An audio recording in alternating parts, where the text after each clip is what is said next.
ನಮಸ್ಕಾರ. ಅಷ್ಟಾವಕ್ರ ಗೀತೆಯ ಕಳೆದ ಸಂಚಿಕೆಯಲ್ಲಿ ನಾನು ಕರ್ತನಲ್ಲ, ನಾನು ಅಕರ್ತ ಎನ್ನುವಂತ ಅರ್ಥ ಬರುವ ಒಂದು ಶ್ಲೋಕವನ್ನ ನೋಡಿದ್ವಿ. ಈಗ ಮುಂದಿನ ಶ್ಲೋಕವನ್ನು ನೋಡೋಣ. ಅಜ್ಞಾನವೆಂಬ ಅರಣ್ಯವನ್ನು ನಾನು ಶುದ್ಧ ಚೈತನ್ಯವೆಂಬ ನಿಶ್ಚಯಪೂರ್ವಕ ಅಗ್ನಿಯಿಂದ ಸುಟ್ಟು ಶೋಕರಹಿತನಾಗಿ ಸುಖಿಯಾಗಿರು. ನಾನು ಅಕರ್ತ, ನಾನು ಇದ್ಯಾವುದನ್ನೂ ಮಾಡ್ತಾ ಇಲ್ಲ. ನಾನು ಜಾತಿ, ಧರ್ಮ, ಇಂದ್ರಿಯಗಳು ಇದ್ಯಾವುದೂ ಅಲ್ಲ. ಮನಸ್ಸು, ಬುದ್ಧಿ, ಅಹಂಕಾರ ನಾನಲ್ಲ. ಹಾಗಾಗಿ ನಾನು ಶುದ್ಧ ಚೈತನ್ಯ ಸ್ವರೂಪನಾಗಿದ್ದೇನೆ. ನಾನು ಅವೆಲ್ಲ ಅಲ್ಲ ಅಂತ ಗೊತ್ತಾಯ್ತು. ಸರಿ, ಯಾವುದು? ನಾನು ಚೈತನ್ಯ. ಆ ಚೈತನ್ಯ ಅರಿವಾಗಿಲ್ಲ ಇನ್ನು. ಆದ್ರೆ ಇದ್ಯಾವುದು ನಾನಲ್ಲ ಅಂದಾಗ ಸರಿ ಯಾವುದನ್ನ ಪ್ರಶ್ನೆ ಬರುತ್ತಲ್ಲ, ಆಗ ಶುದ್ಧ ಚೈತನ್ಯ ಅಂತ ಹೇಳ್ಬಿಡ್ತಾನೆ. ಸರಿ, ಚೈತನ್ಯದ ಗುಣಗಳೇನು ಮುಂದೆ ಅದನ್ನ ಹೇಳ್ತಾ ಹೋಗ್ತಾನೆ ಅಷ್ಟಾವಕ್ರ. ಈಗ ಸದ್ಯಕ್ಕೆ ನಾನು ಇದ್ಯಾವುದೂ ಅಲ್ಲ. ಮನಸ್ಸು, ಬುದ್ಧಿ, ಅಹಂಕಾರ, ಜಾತಿ, ಧರ್ಮಗಳು ನಾನಲ್ಲ. ನಾನು ಶುದ್ಧ ಚೈತನ್ಯ ಅನ್ನೋ ಒಂದು ನಿಶ್ಚಯವಾದ ಒಂದು ನಂಬಿಕೆ. ಯಾಕದು ನಿಶ್ಚಯವಾದ ನಂಬಿಕೆ ಬರುತ್ತೆ? ಅದು ಗುರು ಕೊಟ್ಟಿರ್ತಾನೆ, ಗುರು ಅದನ್ನ ಕಂಡುಕೊಂಡಿದ್ದಾನೆ. ಆ ಮಾತನ್ನ ನಂಬಿದೀನಿ. ಹೌದು, ಇದು ಯಾವುದು ನಾನಲ್ಲ, ನಾನು ಶುದ್ಧ ಚೈತನ್ಯ ಅಂತ ನಾನು ನಂಬಿ ನಾನು ಇದೆಲ್ಲವಿಂದ ಮನಸ್ಸು, ಬುದ್ಧಿ, ಅಹಂಕಾರ, ಸುಖ ದುಃಖಗಳಲ್ಲಿ ತೊಡಕೊಂಡಿದ್ದೀನಿ. ಅಂತಹ ಅಜ್ಞಾನವನ್ನ, ಸುಖ ದುಃಖವನ್ನ ನಾನು ಆ ನಿಶ್ಚಯವಾದ ಒಂದು ನಂಬಿಕೆಯಿಂದ, ಗುರು ಹೇಳಿದಾನೆ ನಾನು ಶುದ್ಧ ಚೈತನ್ಯ ಅಂತ ಒಂದು ದೃಢವಾದ ನಂಬಿಕೆಯಿಂದ ಈ ಎಲ್ಲ ಸುಖ ದುಃಖಗಳು, ಮನಸ್ಸು, ಬುದ್ಧಿ, ಅಹಂಕಾರ ಮೂಡುವಂತಹ ಭಾವನೆಗಳು, ಕರ್ಮಗಳು ಇವೆಲ್ಲವನ್ನು ಸುಟ್ಟು ಹಾಕ್ಬೇಕು. ಆಗ ನೀನು ಅದು ಮಾಡ್ತೀನಿ, ಸುಖಿಯಾಗಿರ್ಬೇಕು. ಜೀವನದಲ್ಲಿ ಸದಾ ಒಂದಲ್ಲ ಒಂದು ಏರುಪೇರ ಬದಲು ಸಮಚಿತ್ತತೆಯ ಒಂದು ಭಾವದಲ್ಲಿ ಜೀವನವನ್ನು ನಡೆಸ್ಕೊಂಡು ಹೋಗು. ಸದ್ಯಕ್ಕಂತೂ ಚೈತನ್ಯದ ಅರಿವಾಗಿಲ್ಲ, ಅರಿವಾಗುವವರೆಗೂ ಸದ್ಯಕ್ಕೆ ಇದನ್ನು ನೀನು ಪಾಲಿಸ್ತಾ ಹೋಗು. ನಾನು ಇದು ಯಾವುದೂ ಅಲ್ಲ, ನಾನು ಶುದ್ಧ ಚೈತನ್ಯ ಅನ್ನೋ ಒಂದು ಥಾಟ್ ಅಲ್ಲೇ ಜೀವನವನ್ನ ನಡೆಸು ಅಂತ ನಮಗೆ ಅಷ್ಟಾವಕ್ರ ಹೇಳ್ತಾನೆ. ಮುಂದೆ ಹೀಗೆ ಹೇಳ್ತಾನೆ, ನೀನು ಆ ಅರಿವಿನ ರೂಪವಾದ ಆನಂದ ಪರಮಾನಂದವೇ ಆಗಿರುವೆ. ಹಗ್ಗದಲ್ಲಿ ಹಾವನ್ನು ಕಲ್ಪಿಸಿದಂತೆ ನಿನ್ನ ಮೇಲೆ ತೋರಿಕೆಯ ಈ ಜಗತ್ತನ್ನು ಕಲ್ಪಿಸಲಾಗಿದೆ. ಇದನ್ನರಿತು ಸುಖಿಯಾಗಿರು. ಈ 3 ಶ್ಲೋಕದಲ್ಲಿ ಅವನು ಮೊದಲು ಅಕರ್ತ ಅಂತ ಹೇಳಿ ಸತ್ಯವನ್ನ ಹೇಳ್ತಾನೆ, ತದನಂತರ ಶುದ್ಧ ಚೈತನ್ಯ ಅಂತ ಹೇಳಿ ಸತ್ ಚಿತ್ ಹೇಳ್ತಾನೆ, ಇಲ್ಲಿ ಆನಂದವನ್ನ ಹೇಳ್ತಾ ಇದ್ದಾನೆ. ತಾನು ಇದು ಯಾವುದೂ ಅಲ್ಲ ಅಂದ್ಮೇಲೆ, ಇಂದ್ರಿಯಗಳು, ಜಾತಿ, ಧರ್ಮ ಮತ್ತೊಂದು ಯಾವುದೂ ಅಲ್ಲ ಅಂದ್ಮೇಲೆ ನಾನು ಯಾರು ಅಂದ್ರೆ ನಾನು ಆತ್ಮನಾಗಿದ್ದೇನೆ. ಆತ್ಮನ ಗುಣಗಳೇನು? ಸತ್ ಚಿತ್ ಆನಂದ ಸ್ವರೂಪ. ಈ 3 ಶ್ಲೋಕದಲ್ಲಿ ನಮಗೆ ಹೇಳ್ತಾನೆ. ಅಜ್ಞಾನ ಇದೆಯಲ್ಲ, ಯಾವುದು ನಾವು ಇದೆಲ್ಲವೂ ಅನ್ಕೊಂಡಿದೀವೋ, ಅಜ್ಞಾನವನ್ನ ಗುರುವಿನ ಮಾತಿಂದೇನೋ ಒಪ್ಕೊಂಡೆ, ಇದು ಶುದ್ಧ ಚೈತನ್ಯ, ನಾನು ಇನ್ನೇನು ಅಲ್ಲ ಅಂತ. ಆದ್ರೆ ಅದನ್ನ ಹೇಗೆ ನನ್ಗೆ ರಿಯಲೈಸ್ ಮಾಡಿಸೋದು? ಅದಕ್ಕೆ ಅವನು ಒಂದೊಳ್ಳೆ ಉದಾಹರಣೆನ ಕೊಡ್ತಾನೆ. ಇಡೀ ನಮ್ಮ ಒಂದು ವಿಶ್ವ ಏನಿದೆ ಅದು ಕಲ್ಪಿತವಾಗಿದೆ. ನಮ್ಗೆ ಹೇಗಿದೆ ಹಾಗೆ ಕಾಣ್ತಾ ಇಲ್ಲ. ಹೇಗೆ ನಾವು ಹಗ್ಗವನ್ನು ನೋಡಿದಾಗ ಹಾವು ಅಂತ ಅನ್ಕೋತೀವೋ ಹಾಗೆ ಇದು ಕಲ್ಪಿತವಾಗಿದೆ ಅಂತ ಅನ್ಕೊಂಡು ಇದನ್ನ ಬಿಟ್ಟು ನೀನು ಸುಖಿಯಾಗಿರು, ನೀನು ಆನಂದ ಸ್ವರೂಪನಾಗಿದ್ದೀಯಾ, ಇನ್ಯಾವುದಕ್ಕೂ ನೀನು ಅಂದ್ಕೊಳ್ಳೋ ಅವಶ್ಯಕತೆ ಇಲ್ಲ ಅಂತ ಸತ್ಯಚಿತ್ ಆನಂದ ಸ್ವರೂಪವನ್ನು ಹೇಳ್ತಾನೆ. ಈಗ ನಾವು ಈ ಕಲ್ಪಿತ, ವಿಶ್ವವು ಕಲ್ಪಿತ ಅಂತ ಏನ್ ಹೇಳ್ದ, ಹಗ್ಗ ಹೇಗೆ ನಾವು ಹಗ್ಗವನ್ನ ಹಾವಿನಂತೆ ನೋಡ್ತೀವಿ ಕಲ್ಪಿತವಾಗಿ, ಹಾಗೆ ವಿಶ್ವ ಅಂತ ಹೇಳ್ತಿದ್ದಾನೆ. ಈ ಉದಾಹರಣೆ ಇಟ್ಕೊಂಡು ಹಲವಾರು ಪಂಡಿತರು, ಶಾಸ್ತ್ರಕಾರರು, ಹಲವಾರು ಜನ ವಾದಗಳು ನಡೆದಿದ್ದಿದೆ, ತರ್ಕಗಳು ನಡೆದಿದ್ದಿದೆ. ಇದನ್ನ ಒಂದು ಬೇರೆ ಆಸ್ಪೆಕ್ಟ್ ಅಲ್ಲಿ ನೋಡೋದಕ್ಕೆ ಪ್ರಯತ್ನ ಮಾಡೋಣ. ಮೊದಲು ಇದು ಎಲ್ಲಿ ಉಲ್ಲೇಖ ಬಂದಿದೆ? ಈಗ ಇದನ್ನ ಶಂಕರಾಚಾರ್ಯರು ಅದನ್ನ ಉಲ್ಲೇಖ ಮಾಡ್ತಾರೆ, ಇಲ್ಲ ಅಷ್ಟಾವಕ್ರ ಉಲ್ಲೇಖ ಮಾಡ್ತಾ ಇದ್ದೇನೆ. ಇದು ಎಲ್ಲಿಂದ ಬಂತು? ಇದನ್ನ ಮೊದಲು ನಾವು ನೋಡಕ್ ಹೋಗೋಣ. ನಮ್ಮ ದೇಶದಲ್ಲಿ ಒಟ್ಟು 6 ರೀತಿಯ ದರ್ಶನಗಳಿತ್ತು. ಅದನ್ನ ಷಡ್ ದರ್ಶನ ಅಂತ ಹೇಳ್ತಾರೆ. ಅದು ಹೀಗಿದೆ: ಪೂರ್ವ ಮೀಮಾಂಸ, ಉತ್ತರ ಮೀಮಾಂಸ, ನ್ಯಾಯ, ವೈಶೇಷಿಕ, ಸಾಂಖ್ಯ, ಯೋಗ. ಒಂದು ಬಾಹ್ಯಾಚರಣೆ ಅಂದ್ರೆ ಹೋಮ ಮಾಡೋದು, ಅಗ್ನಿಹೋತ್ರಿಗಳು, ಮತ್ತೊಂದೆಲ್ಲ ಬಾಹ್ಯ ಆಚರಣೆಗೆ ಸಂಬಂಧಪಟ್ಟಿದ್ದು ಪೂರ್ವ ಮೀಮಾಂಸೆ. ಆದ್ರೆ ಉತ್ತರ ಮೀಮಾಂಸೆಯಲ್ಲಿ ಉಪನಿಷತ್ತು ಇಂಥವೆಲ್ಲ ಗ್ರಂಥಗಳು ಬರ್ತಾ ಹೋಗುತ್ತೆ. ಇದು ಒಂದು ಆಗಮ, ಅದನ್ನ ನಿಗಮ ಅಂತ ಅಂತಾರೆ. ಇದರಿಂದ ನಾವು ಪಡೆಯುವಂಥದ್ದು. ನ್ಯಾಯ, ವೈಶೇಷಿಕ, ಸಾಂಖ್ಯ, ಯೋಗ. ಈ ನ್ಯಾಯ ಅಂದ್ರೆ ತರ್ಕ ಅಂತ, ಎಲ್ಲವನ್ನು ಪ್ರಪಂಚದಲ್ಲಿ ಕಾಣುವ ಉದಾಹರಣೆಗಳಿಂದ ನೋಡುವಂಥದ್ದು. ಸಾಂಖ್ಯ ಅಂದ್ರೆ ಅದರಲ್ಲಿ ಕಪಿಲ ಮುನಿ ಹೇಳ್ತಾ ಹೋಗ್ತಾನೆ, ಇದು ಇಷ್ಟು ತತ್ವಗಳಿಂದ ಸೃಷ್ಟಿಯಾಗಿದೆ. ಎಲ್ಲವೂ ಸಂಖ್ಯೆಯಲ್ಲಿ ಹೇಳ್ತಾ ಹೋಗ್ತಾನೆ. ಯಾಕಂದ್ರೆ ನಮ್ಮ ದೇಹದಲ್ಲಿ ಎಲ್ಲವೂ ಸಂಖ್ಯೆ ಇರೋದು. ಈಗ ಪಂಚೇಂದ್ರಿಯಗಳು ಅಂತೀವಿ, ಮತ್ತೆ 2 ಕಣ್ಣು, 2 ಕಿವಿ, ಈ ನಂಬರ್ಸ್ ಅಲ್ಲಿ ಡಿವೈಡ್ ಮಾಡ್ತಾ ಹೋಗೋದು. ಪ್ರಪಂಚವನ್ನ ವಿತ್ ನಂಬರ್ಸ್ ಅಲ್ಲಿ ನಾವು ಅರ್ಥ ಮಾಡ್ಕೊಳ್ತಾ ಹೋಗೋದು. ಕೊನೆಗೆ ಎಲ್ಲಾ ನಂಬರ್ಸ್ ದಾಟಿ ಕೊನೆಗೆ ಒಂದು ನಂಬರ್ಗೆ ಬರ್ತೀವಿ, ಅದು ಭಗವಂತ ಆಗ್ತಾನೆ. ಹಾಗೆ ಈ ಸಂಖ್ಯೆಯಲ್ಲಿ ಅವನು ಯೋಗವನ್ನ ಮತ್ತೆ ಅಧ್ಯಾತ್ಮವನ್ನ, ಇಡೀ ಸೃಷ್ಟಿ ಮತ್ತು ಅದರ ರೀತಿಯನ್ನ, ಸಾಂಖ್ಯ ಅಂದ್ರೆ ನಂಬರ್ಗಳಲ್ಲಿ ಹೇಳ್ತಾ ಹೋಗುವಂತ ಒಂದು ಪದ್ಧತಿ. ತುಂಬಾ ಸರಳವಾಗಿ ಹೇಳ್ಬೇಕು ಅಂದ್ರೆ.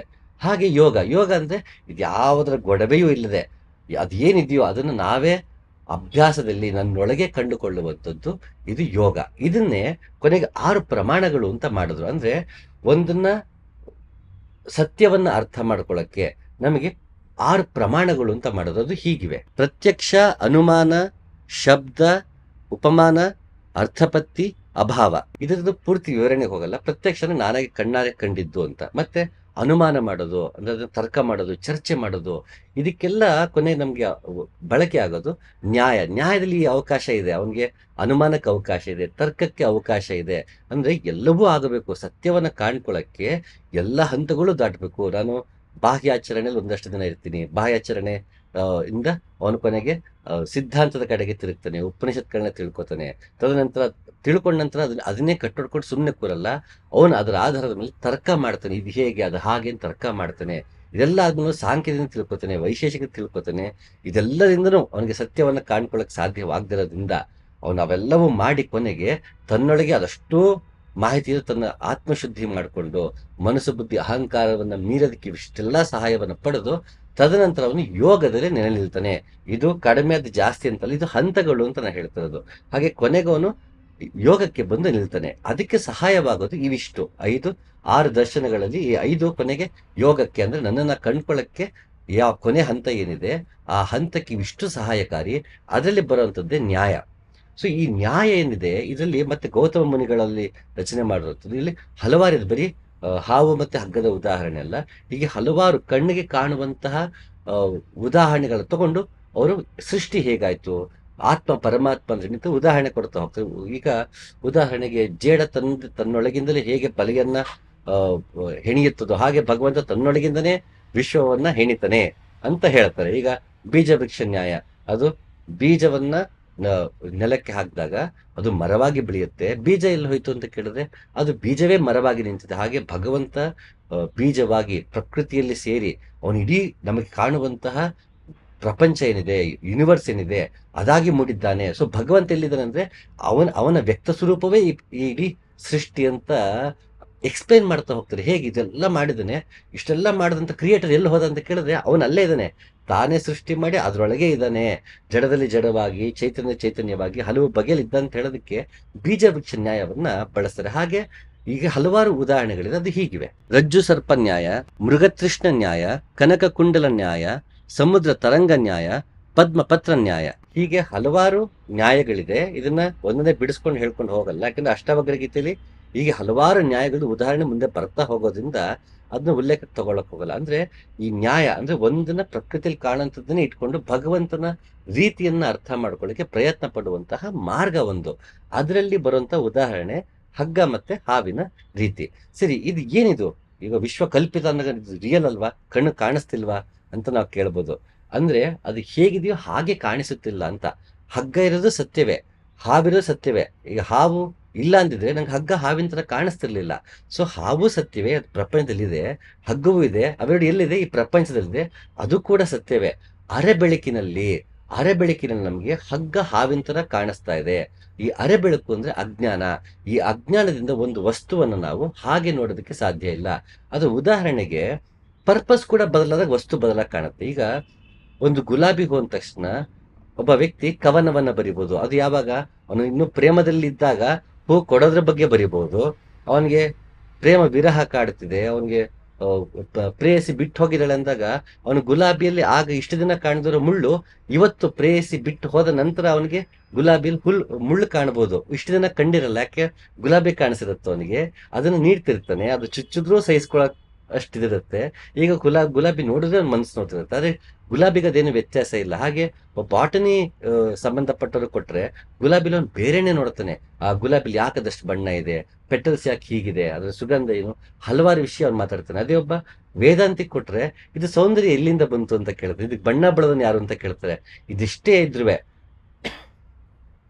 ಗುಲಾಬಿಗೆ ಯಾವ ವ್ಯತ್ಯಾಸವೂ ಇಲ್ಲ. ಅದನ್ನ ಒಬ್ಬ ಹೊಗಳ್ದೇ ಇರ್ಲಿ, ಒಬ್ಬ ಅದನ್ನ ಮೆಚ್ಚದೇ ಇರ್ಲಿ, ಅದನ್ನ ಗುಲಾಬಿ ಅನ್ಲಿ, ರೋಸ್ ಅನ್ಲಿ, ಅದು ಯಾವುದೇ ಭಾಷೆಯಲ್ಲಿ ಹೇಗೆ ಕರೆದ್ರು ಆ ಗಿಡಕ್ಕೆ ಯಾವುದೇ ವ್ಯತ್ಯಾಸ ಇಲ್ಲ. ಹಾಗೆ ಪ್ರಪಂಚ ಹೇಗಿದೆಯೋ ಹಾಗೆ ಇದೆ, ನಮಗೆ ಕಾಣುವ ಎಲ್ಲವೂ ಹಾಗೆ ಇದೆ, ಅದಕ್ಕೇನೂ ವ್ಯತ್ಯಾಸ ಇಲ್ಲ.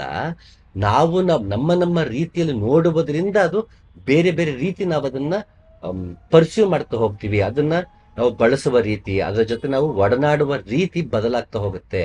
ಹಾಗಾಗಿ ನಾನು ಸದಾಕಾಲ ಅಜ್ಞಾನದಲ್ಲಿ ಇರುವುದರಿಂದ ಹಗ್ಗವಾಗಿ ಕಾಣಿಸ್ತಾ ಇಲ್ಲ, ಹಾವಾಗಿ ಕಾಣಿಸ್ತಿದೆ. ಅಂದ್ರೆ ಹಗ್ಗ ಹಾವಾಗಿ ಕಾಣಿಸೋದು ಭ್ರಾಂತಿ. ಆದರೆ ಈ ಜಗತ್ತು ಒಬ್ಬ ಬಡವನಿಗೆ ಕೇಳಿದ್ರೆ ಪ್ರಪಂಚ ಸಮಾಜ ಹೇಗಿದೆ ಅಂತ ಬಹುಶಃ ಅವನು ಧಿಕ್ಕಾರದಲ್ಲಿ ಅವನು ಮಾತಾಡ್ಬೋದು, ಪ್ರಪಂಚ ಸರಿಗಿಲ್ಲ ಅಂತ ಅವನು ಹಲವಾರು ರೀತಿ ಅವನು ಮಾತಾಡ್ಬೋದು.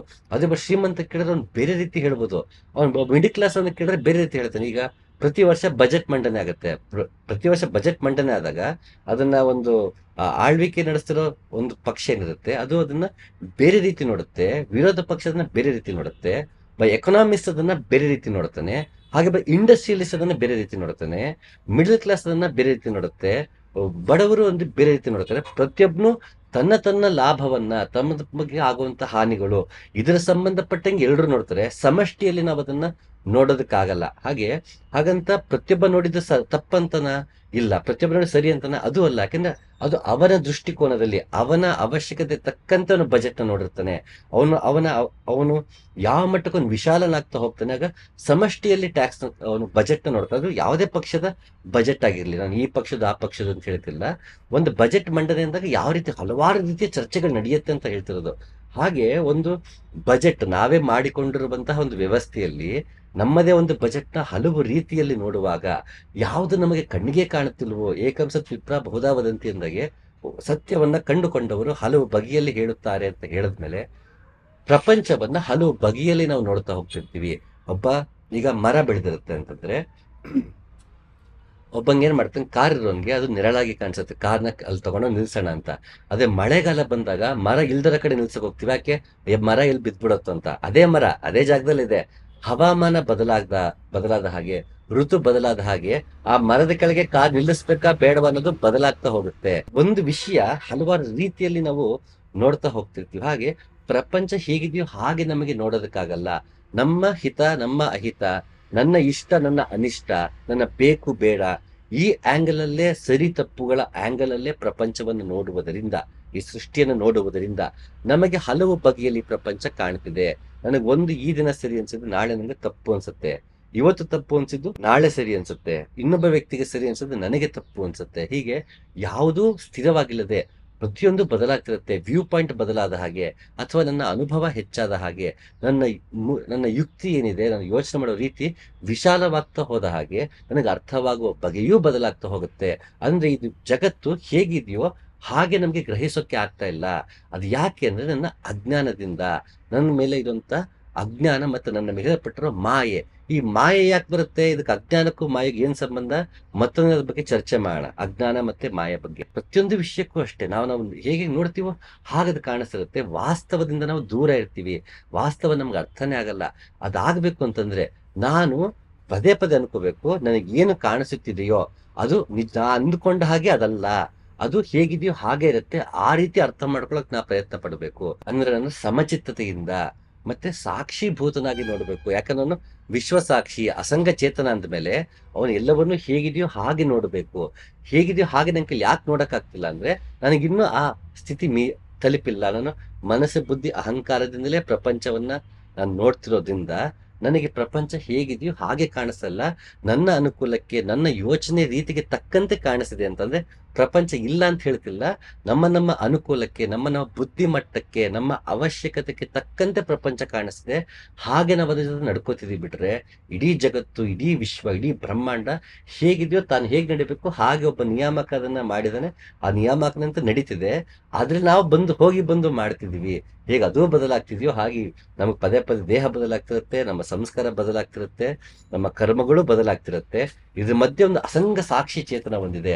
ಅದು ಯಾವುದಕ್ಕೂ ಅಂಟಿಕೊಳ್ಳದೆ ತಟಸ್ಥವಾಗಿ ಅದು ಅಸಂಗವಾಗಿದೆ, ಯಾವುದಕ್ಕೂ ಅಂಟಿಕೊಳ್ಳದೆ ಇದೆ ಅಂತ ವಿವರಣೆಗೆ ಮುಂದೆ ವಿವರಣೆಗೆ ಹೋಗೋದಕ್ಕೆ ಈ ಒಂದು ಚಿಕ್ಕ ನ್ಯಾಯ ಅಷ್ಟೇ, ಒಂದು ಚಿಕ್ಕ ಉದಾಹರಣೆ ಅಷ್ಟೇ.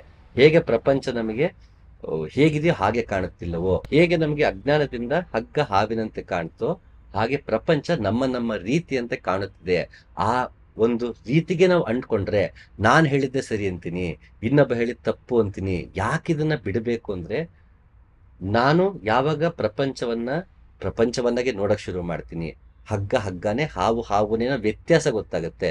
ಹಾವೇ ಇಲ್ಲ ಅಂತಲ್ಲ, ಹಗ್ಗ ಇಲ್ಲ ಅಂತಲ್ಲ, ಹಗ್ಗವೂ ಇದೆ, ಹಾವು ಇದೆ. ಆದ್ರೆ ಹಾವನ್ನ ಹಾವಾಗಿ ನೋಡ್ತೀನಿ, ಹಗ್ಗವನ್ನ ಹಗ್ಗವನ್ನಾಗಿ ನೋಡ್ತೀನಿ ಅಂತ ಬಂದಾಗ, ಆ ಮನಸ್ಥಿತಿ ಬಂದಾಗ, ಈ ಸಿದ್ಧಾಂತ ಸರಿ, ಈ ಸಿದ್ಧಾಂತ ತಪ್ಪು, ಈ ವ್ಯಕ್ತಿ ಸರಿ, ಈ ವ್ಯಕ್ತಿ ತಪ್ಪು, ಈ ವಸ್ತು ಕೆಟ್ಟದು, ಈ ವಸ್ತು ಸರಿ, ಈ ರೀತಿಯ ತಾರತಮ್ಯಗಳಿಗೆ ಹೋಗಲ್ಲ. ನನ್ನದೇ ಒಂದು ಪರ್ಸೆಪ್ಷನ್ನೇ ಸರಿ, ನನ್ನ ಥಾಟ್ ಪ್ರೊಸೆಸ್ ಸರಿ ಅಂತ ನಾನು ಕೂರಲ್ಲ. ಎಲ್ಲರಿಂದಲೂ ಎರವಲು ಪಡೆಯಕ್ಕೆ ಶುರು ಮಾಡ್ತೀನಿ. ನಾನು ಬದಲಾಗ್ತಾ ಹೋಗ್ತೀನಿ. ನಾನು ಇನ್ನೊಬ್ಬ ಒಳ್ಳೆ ವಿಷಯನ ಅದನ್ನು ತಗೋತೀನಿ. ಇನ್ನೊಂದು ವಸ್ತು ಚೆನ್ನಾಗಿತ್ತು ಅಂದ್ರೆ ಅದನ್ನು ಸ್ವೀಕರಿಸ್ತೀನಿ. ಎಲ್ಲವನ್ನು ಗೌರವಿಸೋಕೆ ಶುರು ಮಾಡ್ತೀನಿ. ಎಲ್ಲವನ್ನು ಪ್ರೀತಿಸೋಕೆ ಶುರು ಮಾಡ್ತೀನಿ. ಈ ಗುಣಗಳು ನಮ್ಗೆ ಬರೋದಕ್ಕೆ ಶುರು ಆಗತ್ತೆ. ಹಾಗಾಗಿ ಹಗ್ಗ ಹಾವಿನಂತೆ ಕಾಣುವ ಸಿದ್ಧಾಂತ ನಮಗೆ ಈ ರೀತಿ ಬಳಕೆ ಆಗತ್ತೆ. ಕನ್ನಡಿಯಲ್ಲಿ ಕಾಣುವ ಊರಿನ ಬಿಂಬದಂತೆಯೇ ತನ್ನೊಳಗಿನ ಲೋಕದ ಚಿತ್ರಣವನ್ನು ನೋಡಿದಾಗ ಜಗತ್ತು ಹೊರಗಿರುವಂತೆ ಕಾಣುತ್ತದೆ. ಭ್ರಮೆಯಿಂದಾಗಿ ನಿದ್ರೆಯ ಸ್ಥಿತಿಯಲ್ಲಿ ಒಂದು ನೈಜ ಸಂಗತಿಯು ಅನೇಕ ವಿಭಿನ್ನ ಸತ್ಯಗಳಾಗಿ ಗೋಚರಿಸುತ್ತದೆ ಮತ್ತು ಅವನು ಎಚ್ಚರಗೊಂಡು ವಾಸ್ತವವನ್ನು ನೋಡಿದಾಗ ನಿಜವಾಗಿಯೂ ಒಂದೇ ಮತ್ತು ಒಂದೇ ಆತ್ಮ ಎಂದು ಅವನು ಅರಿತುಕೊಳ್ಳುತ್ತಾನೆ. ದಕ್ಷಿಣಾಮೂರ್ತಿ ಸ್ತೋತ್ರದಲ್ಲಿ ಶಂಕರಾಚಾರ್ಯರು ಸ್ತೋತ್ರ ಶುರು ಮಾಡುವಾಗ ಎಷ್ಟು ಸೊಗಸಾಗಿ ಸ್ತೋತ್ರ ಶುರು ಮಾಡಿದ್ದಾರೆ ನೋಡಿ. ನಮಗೆ ಯಾವುದು ಪ್ರತಿಬಿಂಬವಾಗಿದೆಯೋ ಅಂದ್ರೆ ಜಗತ್ತು ಇದ್ದ ಹಾಗೆ ಇದೆ, ನಾನದನ್ನ ನೋಡುವ ರೀತಿಯಲ್ಲಿ ಪ್ರತಿಬಿಂಬವಾಗಿ ನೋಡ್ತಾ ಅಂದ್ರೆ ನನ್ನ ಅನುಕೂಲ ತಕ್ಕಂಗೆ ನೋಡ್ತಾ ಇದ್ದೀನಿ. ಅದೇ ನಿಜಾಂಕದ ಜೊತೆಗೆ ನಾನು ವ್ಯವಹರಿಸ್ತಾ ಇರ್ತೀನಿ. ಸುಳ್ಳಿನ ಜೊತೆಗೆ ಅಂದ್ರೆ ನನ್ನ ಕಲ್ಪನಾ ರೀತಿಯ ಜಗತ್ತಿನ ಜೊತೆಗೆ ವ್ಯವಹರಿಸ್ತಾ ಇದ್ದೀನಿ. ನಿಜವಾದ ಜಗತ್ತಿನ ಜೊತೆಗೆ ಅದು ಹೇಗಿದೆಯೋ ಹಾಗೆ ಜೊತೆಗೆ ವ್ಯವಹರಿಸ್ತಾ ಇಲ್ಲ. ಇದನ್ನ ನಾವು ಅರ್ಥಕೊಳ್ಬೇಕು. ಅರಿವು ಮೂಡಿಸುವ ಈ ದಕ್ಷಿಣಾಮೂರ್ತಿಗೆ ನಮನಗಳು ಅಂತ ಶಂಕರಾಚಾರ್ಯ ಹೇಳ್ತಾ ಇದ್ದಾರೆ. ಅಂದ್ರೆ ಅವನ್ನ ಸುಮ್ಮನೆ ದೇವರು ನಿನ್ ಕೈ ಮುಗಿದೆ ಅಂತ ಹೇಳ್ತಾ ಇಲ್ಲ, ಗುಣ ಲಕ್ಷಣಗಳನ್ನ ಇಲ್ಲಿ ಶಂಕರಾಚಾರ್ಯ ಹೇಳ್ತಾ ಇದ್ದಾರೆ.